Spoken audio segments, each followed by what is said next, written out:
in today's tutorial, I'm going to show you how to delete cached images and files on your Chromebook web browser.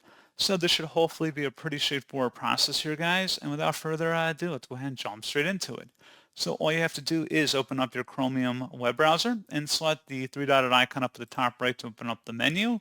And then going down to the bottom, select Settings. On the left panel, select Privacy and Security. And then underneath Privacy and Security, select Delete Browsing Data. Make sure cached images and files is checkmarked here. You can also checkmark the delete browsing history as well as cookies if you choose. And you can adjust the time range up here at the top. Select delete data when you're ready to delete. And that's all you have to do. So pretty straightforward process, guys. And as always, thank you for watching. I do hope that was able to help you out. And I do look forward to catching you all in the next tutorial. Goodbye.